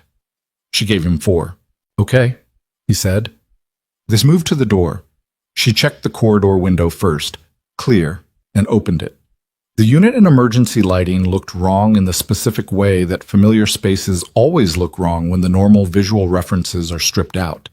She oriented by the nursing station and moved them toward the east end of the corridor, away from the stairwell, toward the equipment storage room that she knew had a secondary door that connected to the physical therapy corridor on the other side. Behind her, she heard the external window of 912, the sound of old hospital glass taking an impact, not breaking yet. Not yet. She picked up the pace and Hawthorne kept up with her, one hand on her shoulder, the other arm working for balance, breathing audibly but not distressingly. He was moving on Will and she was going to owe him a significant amount of medical supervision afterward. Equipment storage. She got the door open, pulled him through, got it closed behind them. The room smelled like rubber and old plastic, shelving units crowded with IV stands and portable monitors and the miscellaneous infrastructure of a unit that never had enough storage. She reached the secondary door, pushed through into the physical therapy corridor, fluorescent, fully powered, this section of the building on a different electrical circuit. And for a moment the brightness was almost shocking after the red emergency light. She got him to the wall. He leaned against it with the controlled exhaustion of someone spending energy they don't have because the situation requires it. "I'm going to find you somewhere to sit that isn't a hallway," she said. "I'm fine standing." "You're not fine standing. You've been in a hospital bed for 14 hours with a fever and a cardiac arrhythmia." She looked both directions. "You're standing because you'd rather stand than be wrong about how you're doing." He looked at her for a moment. "You always talk to generals like this?" "I talk to patients like this." His mouth moved towards something that was almost a smile, and then caught itself. "There's a chair in the PT office." There was. She knew where it was. She got him into it and checked his pulse manually. Elevated, 96, not alarming. And his color, which was better than she'd feared, and his breathing, which was labored but not concerning. The radio crackled. Mac's voice. "Bennett? Where are you?" She told him. The silence that followed was brief and carried a quality she'd learned to read accurately. "Hold position. We're clearing the east side now. Federal units are on scene." She looked at Hawthorne in the PT office chair, in his hospital gown, IV line capped and dangling from his arm, monitoring leads trailing where she'd disconnected them. He looked, objectively, like a man who had been through a very difficult morning. He also looked, underneath all of that, like a man who had been through worse and knew the difference. "The 8 minutes," he said. "Is it over?" She checked her watch. Close. What the 8 minutes produced, on the east side of the building, was a conclusion she didn't witness directly, but that Mac briefed her on 20 minutes later with the spare efficiency that she'd come to recognize as his natural mode of communication. The external team had consisted of 3 individuals. 2 had been contained at ground level by federal agents arriving simultaneously from 2 directions. The timing was close enough that Mac, when she asked, admitted it was closer than he'd have preferred. The third, the figure on the ladder, had reached the 4th floor window of 912 and found an empty room. He'd spent approximately 90 seconds in the room before realizing there was nothing to accomplish there, at which point he'd found himself with no useful exit and 3 federal agents waiting below. He came down the ladder, Mac said, which was the sensible decision. Claire sat with this information in the physical therapy corridor, while a nurse she didn't know reattached General Hawthorne's monitoring leads with the slightly stunned expression of someone who had been asked to perform a routine clinical task in a very non-routine setting. His fever had held at 100.1 during the walk. His rhythm was sinus, rate 88. She'd take it. "The man from the ladder," she said to Mac. "Who is he?" "We're working on that." "You know who he is?" He looked at her. "His name is going to take some time to say out loud in the right setting with the right people present." Which meant federal weight. Which meant this went further up than Victor Hale and a billing administrator and a man in scrubs. She'd known that since the server room, but knowing and having it confirmed were different things, and she sat with the difference for a moment. "Hale," she said. "Where is he?" "In federal custody. He was transported an hour ago." Was he actually in charge of this, or was he someone else's access point? Mac considered his answer with the care of someone who was deciding how much was useful and how much was complicated. He was paid to facilitate access and to manage the internal response when things went wrong. He was not in charge. He paused. He thought he was more protected than he was. That's usually how this works. She thought about Victor Hale standing in his office with his hand out for her badge lanyard, with the absolute certainty of a man who believed his position insulated him from consequence. The particular arrogance of someone who'd been told he was important enough to be useful, which he'd mistaken for being important enough to be safe. "Dana Rice," she said, "the billing administrator." Cooperating fully, her brother's situation is being addressed through appropriate channels in exchange for her full statement. He said it without inflection, which was not the same as without judgment. "She's given us documentation of every communication she facilitated over 8 months. It's a significant record."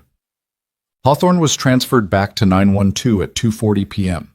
The room had been swept, the window secured with a brace that was not a hospital-standard piece of equipment and which Mac's team had produced from somewhere. 2 operators were posted inside the unit now rather than in the corridor, which changed the character of the space, made it feel less like an ICU and more like something in between.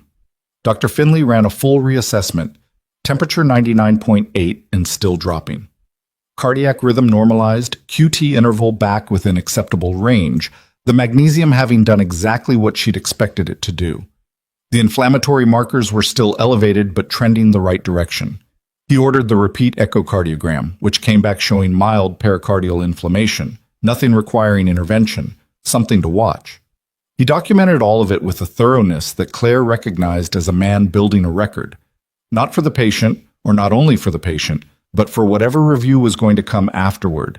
She found herself at the nursing station at 4 in the afternoon doing the same thing.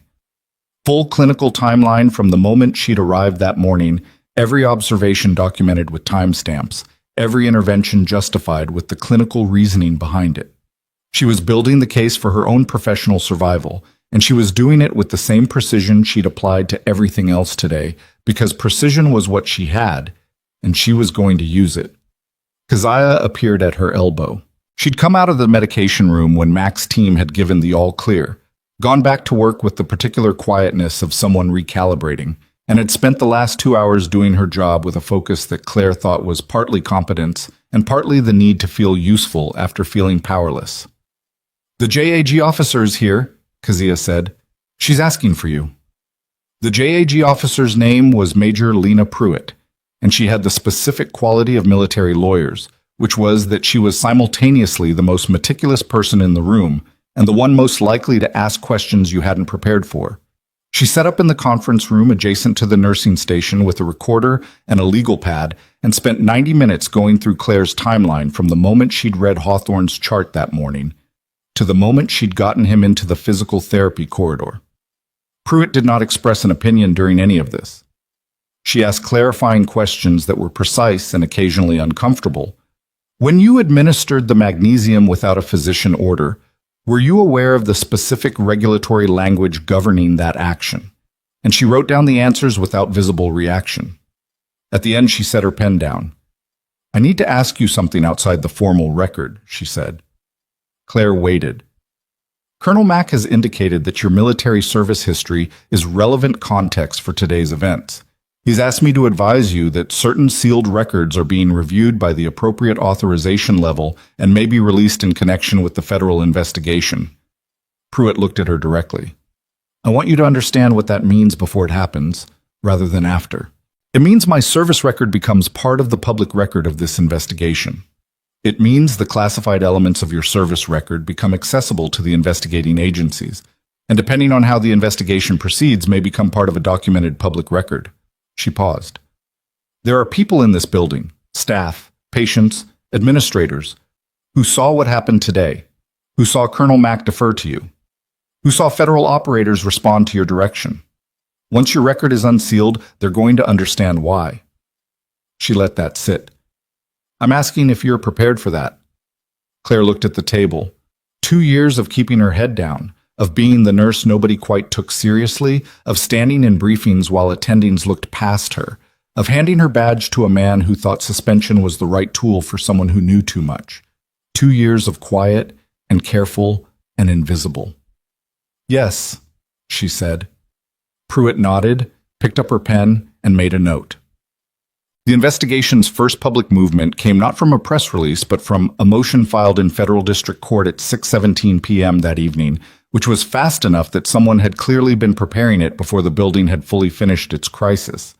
The motion detailed the charges against Victor Hale: conspiracy to obstruct federal proceedings, facilitating unauthorized access to classified military records, and the charge that would carry the most weight, material participation in an attempt to prevent congressional testimony from being delivered.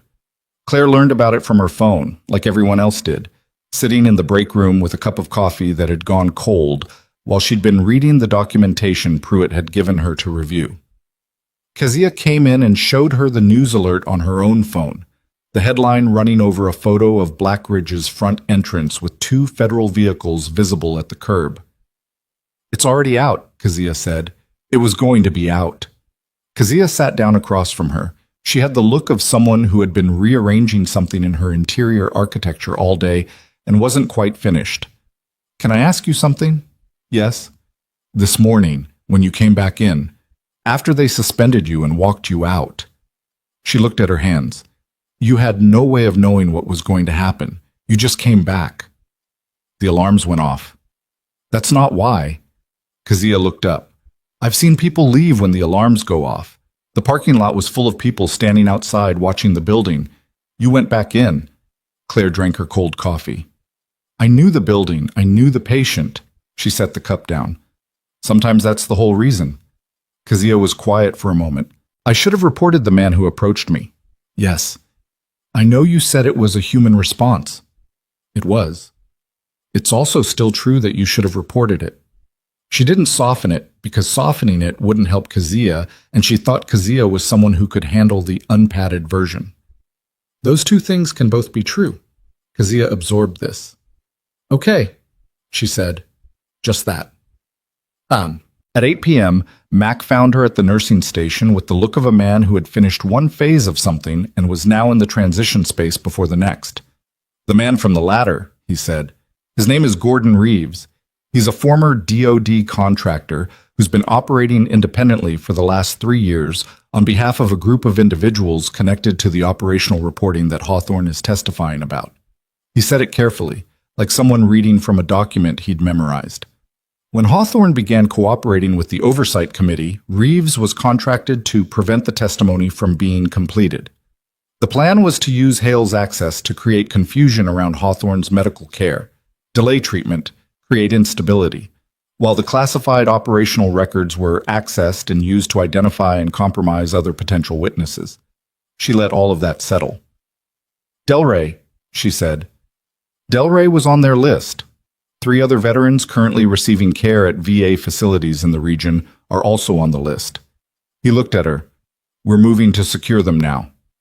"Is Reeves talking?" "Not yet. He will."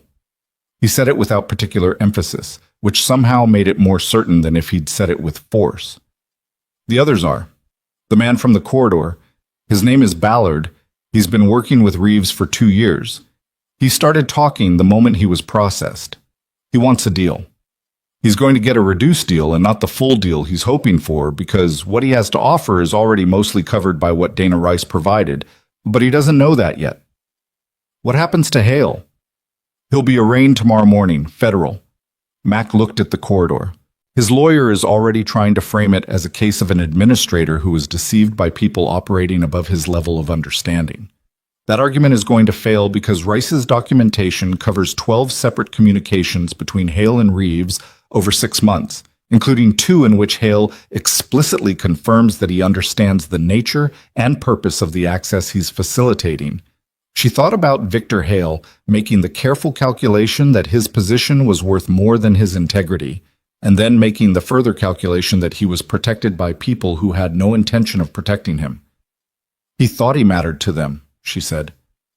"They needed an administrator with access and a motive to use it.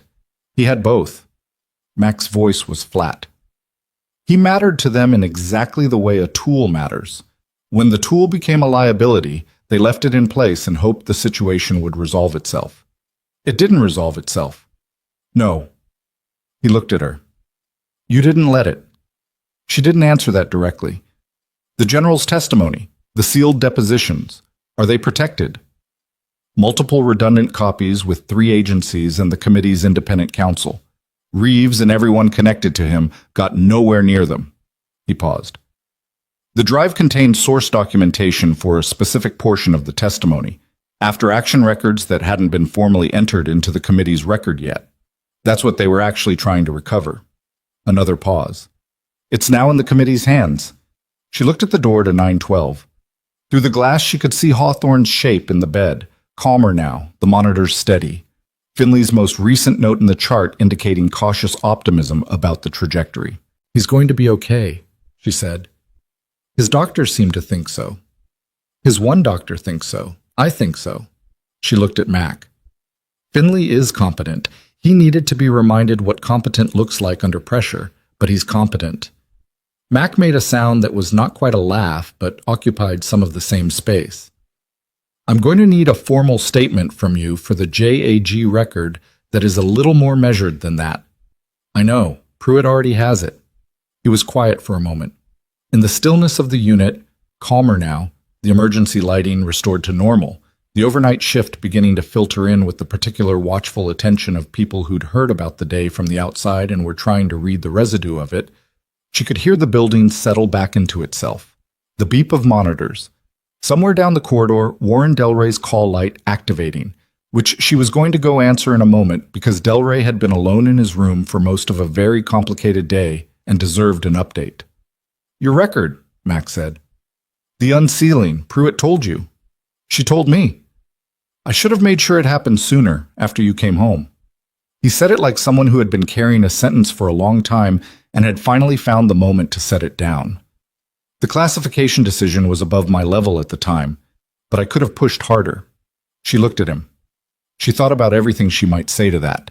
The 2 years, the invisibility, Victor Hale's smirk, the briefings where she'd been looked past, the specific daily erosion of being somewhere that didn't know who you were.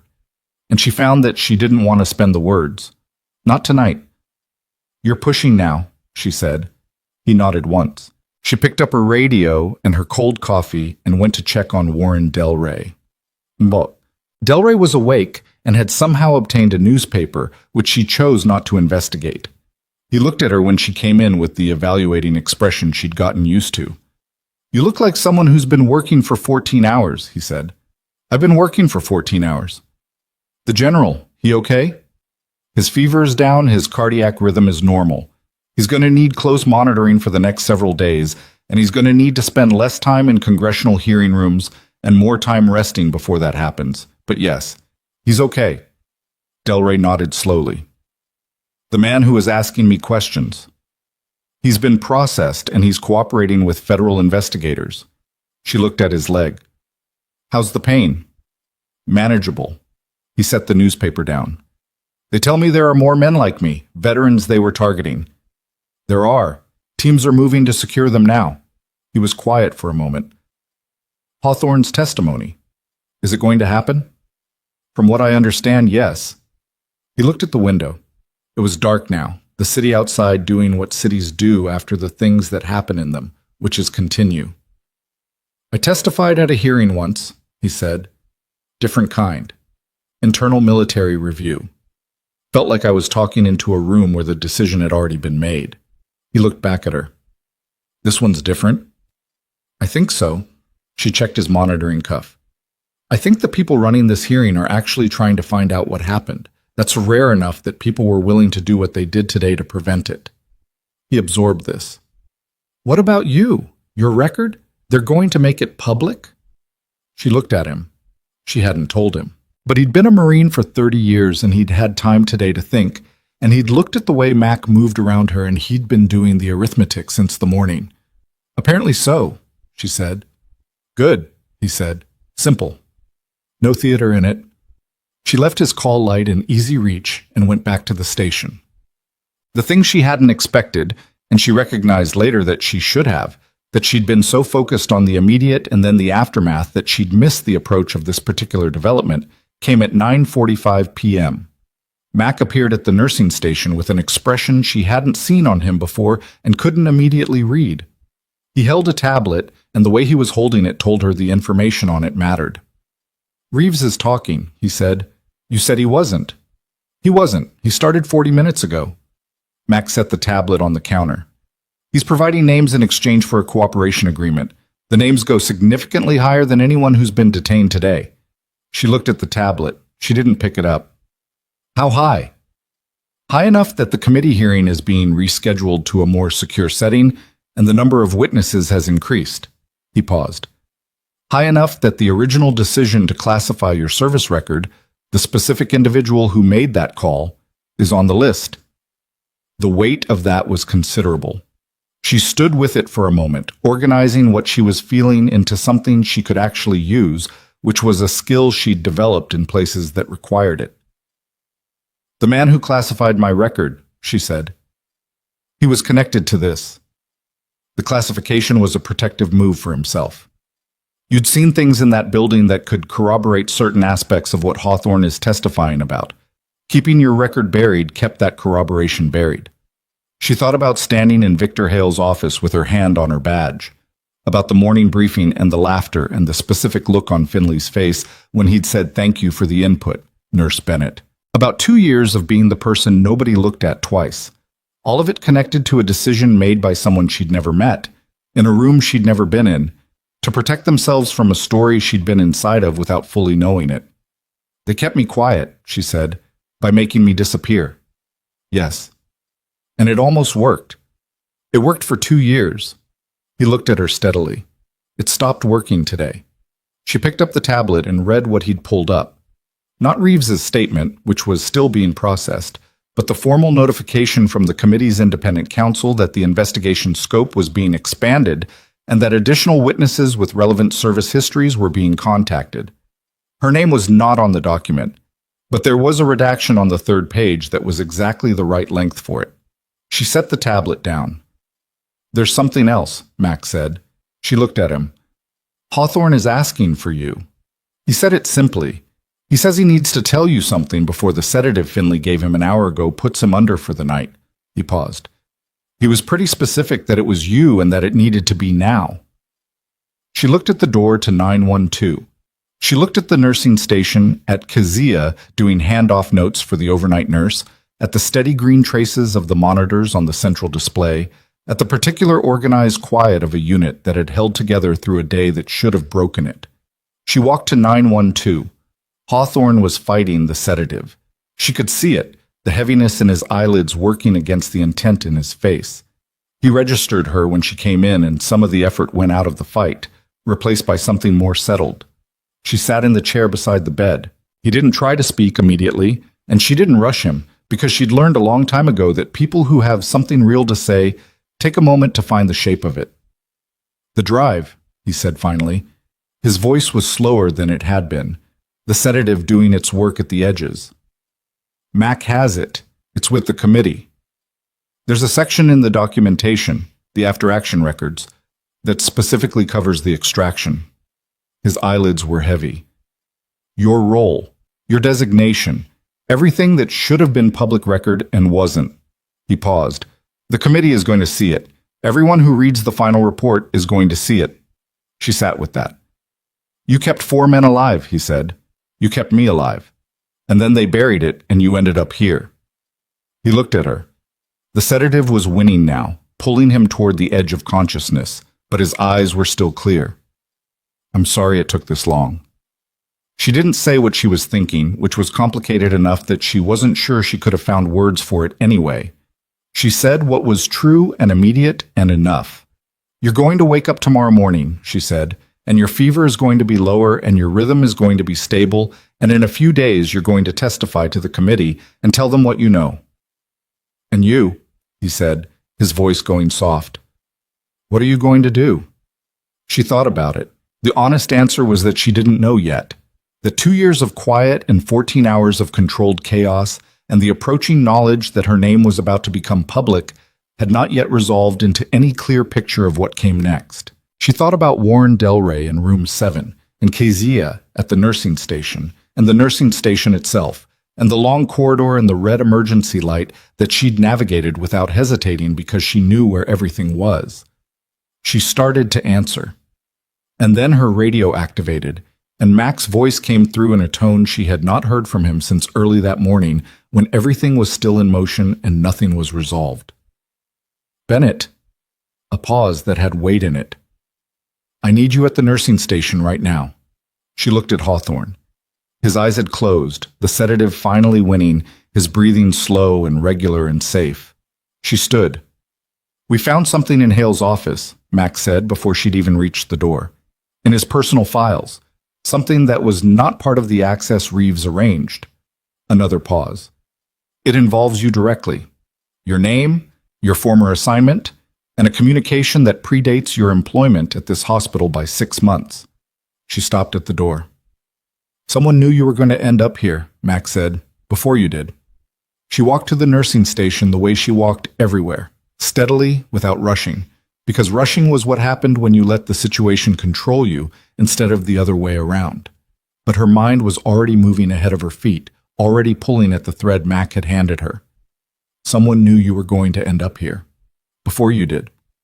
Mac was at the station with a tablet and a folder, and beside him stood a woman Claire hadn't seen before, late 40s, civilian clothes, the specific bearing of someone who worked in federal intelligence and had spent years cultivating the ability to look like she didn't. She introduced herself as Special Agent Nora Galvin, DOJ, and she said it the way people say their name when they want you to know it's the only courtesy they have time for right now. Sit down, Max said. Claire sat. Galvin opened the folder. 6 months before you applied for the position at Blackridge Veterans Medical Center, a communication was sent from a private server, one that has since been connected to Gordon Reeves, to an intermediary we've identified as working between Reeves and Victor Hale. She turned the folder so Claire could see the printed document. The communication contains your name, your former military designation, and a summary of your operational history that should not have been accessible to a private contractor. It also contains a recommendation. What kind of recommendation? Claire said. To make sure you got the job. The conference room was quiet.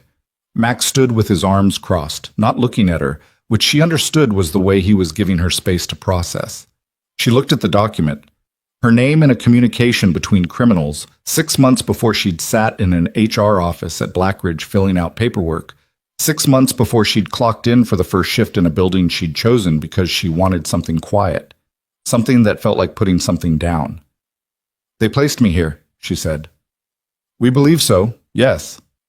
Galvin's voice was professionally neutral. We believe that when it became clear that Hawthorne's cooperation with the Oversight Committee was serious, and when the scope of the testimony became apparent, someone in Reeves's network identified you as a potential corroborating witness, someone who had first-hand knowledge of the events Hawthorne was going to testify about. She paused. Rather than risk you surfacing independently, they chose to put you somewhere they controlled, where Hale could manage me, where Hale could monitor you, discredit you if necessary, and keep you isolated from anyone who might ask you the right questions. Claire looked at the document again. At her name, her designation, a summary of 6 years of her life, reduced to a paragraph in a communication between people who saw her as a variable to be managed. She thought about the job listing she'd found, the one she'd applied to because the words Veterans Medical Center had meant something to her, had felt like a way to stay connected to something she'd had to leave. She thought about how deliberate the choice had felt, how much it had felt like her own. The job listing, she said. Galvin nodded slowly. It was a real position. The hospital genuinely needed a nurse, but the recruitment was nudged. The listing was distributed through specific channels your profile was likely to encounter. She said it carefully, like someone conscious of how much it cost to hear. We can't prove you wouldn't have found it independently, but the probability was engineered. She sat with that for a long moment. The particular quality of a silence that follows the collapse of something you'd believed was yours.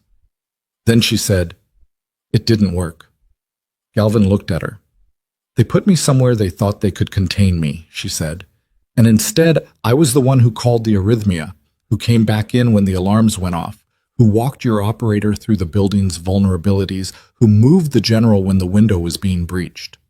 She looked at the document. They knew my history well enough to be afraid of me. They didn't know it well enough to understand that putting me in that building was the worst possible decision they could have made. Galvin was quiet for a moment. Then, no. They didn't understand that. Mac finally looked at her. In his face was the particular expression of a man who had spent a career making assessments of people and situations and was now making one final assessment and finding it confirmed. "There's one more thing," he said. "Reeves's cooperation statement includes the name of the individual who made the original decision to classify your service record, the individual who identified you as a risk and arranged for your history to be buried." He paused. "His name is Brigadier General Conrad Farr. He retired 8 months ago and has been operating as a consultant for the private network Reeves works within." She knew the name.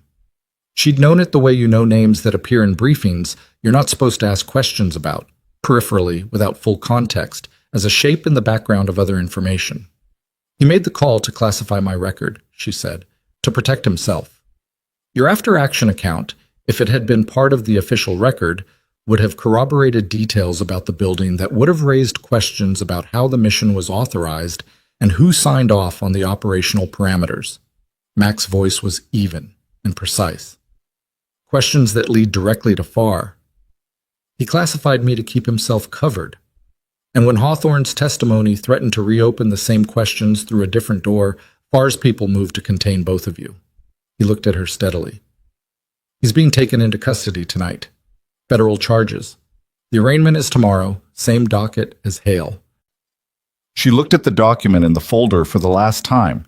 Then she closed the folder and pushed it back across the table to Galvin. "Okay," she said.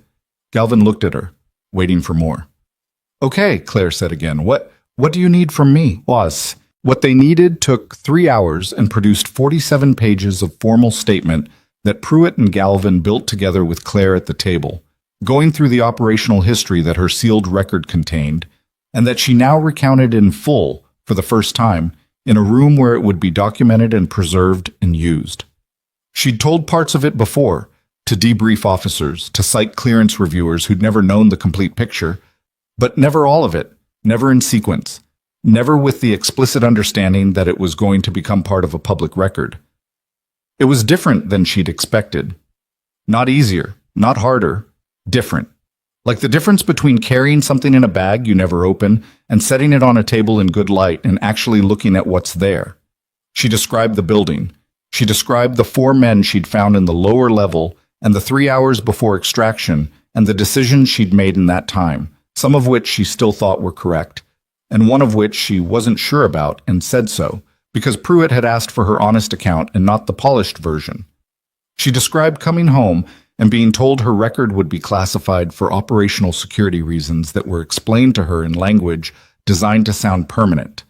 She described taking that at face value because she was 25 and exhausted, and she hadn't known yet that some things you have to fight for even when the people telling you to accept them are wearing the right uniforms. When she was done, Galvin looked at her across the table with an expression that had lost the professional neutrality sometime in the last hour. "For the record," Galvin said, "what you did in that building, what you did in this building today, both of those things are going to be fully documented and publicly attributed." "I know," Claire said. "Does that—" Galvin stopped, tried again. "How does that feel?" Claire thought about the question. She was tired in the particular way of someone who has operated at full capacity for an extended period and is now beginning to feel the edges of it. Her hands were steady, but her back hurt, and she hadn't eaten since the bad coffee that morning. "Ask me in a few weeks," she said. "Right now I need to go check on my patients." Bagged. The weeks that followed were not clean. She wanted to be honest about that, with herself and with the people who asked. Because clean was not the word for any of it. Victor Hale's arraignment was covered by 2 regional news outlets and 1 national one. He stood in federal court in a dark suit that probably cost more than 2 of her paychecks and entered a not guilty plea with the particular composure of a man who still believed his lawyer could build something from the wreckage. The not guilty plea lasted 11 days before his attorney negotiated a cooperation agreement that required a guilty plea to 2 of the 6 charges in exchange for information and a reduced sentence recommendation. The information he provided was, according to Galvin's follow-up call to Claire, useful but not as comprehensive as Reeves's, because Hale had always known less than he'd believed. Conrad Farr did not cooperate. He fought the charges through his attorney for 6 weeks before the weight of the documentation. Reeves, Rice, the communication records, Claire's statement, and 3 other witnesses whose names she was not told, became too much to contest. His guilty plea was entered quietly, without press, on a Tuesday morning. He was sentenced 4 months later to 7 years on charges that included conspiracy to obstruct congressional proceedings and abuse of classified authority. The sentencing report noted that his actions had resulted in the suppression of a decorated service member's record for a period of 6 years. Gordon Reeves went to trial. It took 3 weeks, and the jury was out for less than 1 day. These things happened, and Claire knew about them through Galvin's updates and Mac's occasional messages, and eventually, the news. And she absorbed each one the way you absorb things that have been a long time coming, with recognition rather than surprise, with something that was not quite satisfaction, but was adjacent to it. The machinery of consequence moving the way it was supposed to move, for once. What she didn't expect was the hospital. Blackridge Veterans Medical Center had an interim administrator appointed within 48 hours of Hale's arrest, a woman named Dr. Ruth Okafor, who arrived from the Regional Health Authority with the specific energy of someone who had been sent to find out how bad the damage was and had discovered it was considerable. She spent her first week reviewing personnel decisions Hale had made in the past 2 years with the particular attention of someone looking for a pattern, and she found one, and the result of that review landed in Claire's hands on a Thursday afternoon 3 weeks after the events in the form of a formal letter. The letter reinstated her. It struck the suspension from her record. It included a written acknowledgement that the clinical decisions she had made on the day in question had been correct, appropriate, and consistent with the standard of care, language that had clearly been reviewed by legal counsel, and that was the institutional version of an apology, which was all institutions were capable of offering and which she accepted for what it was. She read it twice, set it on the counter, and went to check on her patients. The unit had changed in ways that were both visible and not. Kezia had requested a formal review of the coercion she'd experienced and had received it and had come out of the process with something harder and more useful than she'd had before. Not toughness exactly, but a clearer sense of where her lines were and what she was willing to do when they were crossed. She was a better nurse for it. Claire didn't tell her that because Kezia was still young enough to need to discover it herself, but she noted it. Doctor. Finley had submitted a personal addendum to Hawthorne's care record, acknowledging the clinical concern Claire had raised in the morning briefing and documenting that the concern had been valid and should have been incorporated into the treatment plan immediately. It was the kind of professional accountability that people rarely chose voluntarily and that the system rarely required, and he'd done it anyway. She respected that more than an apology would have given her. Warren Delray went home on Thursday of that week. She walked him to the exit because he'd asked her to, and they went slowly because the hip was still earning its recovery. And at the doors he stopped and turned to look at her with the evaluating expression she'd gotten used to over the days she'd known him. "You going to stay here?" he asked. "For now?" "They're going to try to make you famous," he said. "The testimony, the investigation, all of it. People are going to want to put your face on something." "I know. You don't want that." She looked at the lobby, at the family near the information desk, a woman in her 60s and 2 adult children, the particular cluster of people who have received difficult news and are still in the first hour of figuring out what to do with it. At the orderly moving a wheelchair with the efficiency of someone who had moved 1,000 wheelchairs, at the whole ordinary machinery of care, running. "I want what I've always wanted," she said, "to do the work right." Delray looked at her for a long moment. Then he nodded once, the specific nod of someone who has received a satisfactory answer to a question they've been holding for a while. "Good," he said, and left. General Hawthorne's testimony before the Oversight Committee was delivered 6 weeks after his discharge from Blackridge, in a secured setting in Washington that was closed to the public but whose documented record became public within 48 hours of its conclusion. The testimony ran to 3 sessions over 2 days, and the documented record ran to 212 pages. Claire read the summary, not the full record, because the full record was not something she needed in order to understand what it contained. She was mentioned. Her designation, her actions in the building, her role in the events the testimony described. The classification that had suppressed her record for 6 years was formally overturned as part of the committee's findings, the overturning documented in language that made clear it had been an abuse of classification authority rather than a legitimate operational security measure. The army reinstated her decorations. There were 3 of them, earned in the period her record had covered, and they arrived as formal notifications rather than physical objects at first, and then the physical objects themselves in a package that she set on her kitchen table and looked at for a long time before she opened it. She was not a person who found objects meaningful in themselves, but she held the first one for a while because it was evidence that something had been real, that the things she'd done and the costs they'd carried had existed in the world and been witnessed and been true, and that the attempt to make them invisible had failed. She put them away in a drawer that she kept organized. Moved on. The ceremony was Mac's idea, which she did not fully appreciate until after the fact. He framed it as a formality which was technically accurate and also substantially incomplete. It was held at Blackridge in the main conference space on a Friday afternoon 5 weeks after the investigation had moved into its resolution phase. She'd been told it was a standard all-staff briefing about the hospital's new protocols following the security review, which was a description true enough to be technically not a lie, while being almost entirely misleading about what was actually happening. She walked in and found the room full of people and stopped. Staff she knew, patients she recognized. Warren Delray in a chair near the front, hip apparently recovered enough for the trip, in civilian clothes and with his back straight. Kazia, who could not entirely hide that she'd known in advance, looking both guilty and pleased.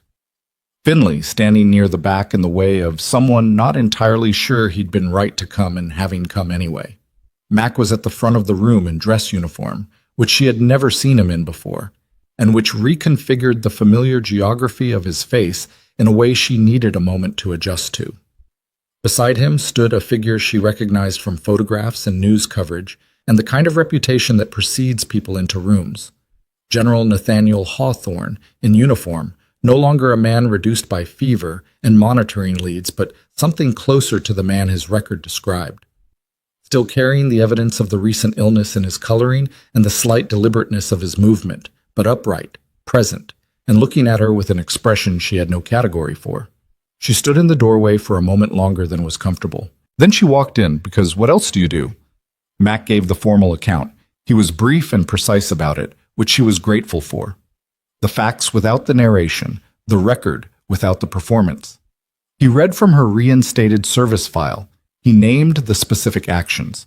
He described the events at Blackridge in the context of their larger significance. He did not editorialize, which was the right choice, because the facts were sufficient. When he finished, Hawthorne spoke. He spoke more slowly than she suspected he normally did, the recent weeks still audible in his pace, but his voice was full and clear. There's a category of person, he said, who does what's required in the moment where it's required, without announcement, without the expectation of acknowledgement, and without any certainty that anyone is going to remember. The work gets done. The people who needed help get it, and the person who provided it goes back to their post and does the next thing. He looked at her across the room. The work doesn't stop being real because it wasn't recorded. The courage doesn't become less because it wasn't witnessed. But it matters. It matters enormously when the record catches up to the truth. The room was quiet, and the way rooms are quiet when everyone in them is doing the same thing at the same time, which is paying full attention. Hawthorne raised his right hand. The salute was slow and deliberate and perfect. The same one she'd seen when he'd been barely conscious, when he'd had almost nothing left, and had spent some of what remained on this specific act of recognition. Now he had himself back, and the weight of the gesture carried everything the earlier one had carried, plus the full context of a man who understood exactly what he was doing and had decided to do it in front of as many witnesses as possible. Every veteran in the room, Delray, 2 former service members on the nursing staff she knew by name, 3 others she recognized from patient files, stood and brought their hands up in the same movement. She stood in front of all of it and felt the weight of 6 years shift. Not disappear. It didn't disappear. It wasn't supposed to disappear. It was part of who she was and what she knew and what she was capable of. And the point was not to lose it, but to have it finally belong to her again, officially and completely, and in the presence of people who had seen both versions of her story and understood the distance between them. She brought her right hand up and returned the salute. Her hand was steady. She thought about it afterward, Not the ceremony, not the salute, not the moment itself, but the longer arc. The thing you can only see from enough distance. She thought about a 25-year-old who had come home from somewhere that couldn't be named and been handed a silence and told it was protection. She thought about 2 years in a building where the wrong people had the power to define what she was allowed to be. She thought about the particular damage that invisibility does. Not dramatic damage, not the kind that announces itself, but the quiet grinding kind, the kind that makes you start to hear other people's assessments of you over your own. She thought about the morning she'd picked up her badge lanyard and handed it to Victor Hale without argument, and the moment outside the building when every alarm in the place had gone off, and the decision she'd made in the space of a few seconds to go back in. That decision had not felt heroic. It had felt obvious. It had felt like the only available option, given what she knew about the building and the patient and the alarms and what all of those things together meant. That was the thing nobody understood about quiet people who did difficult things. It wasn't that they were special.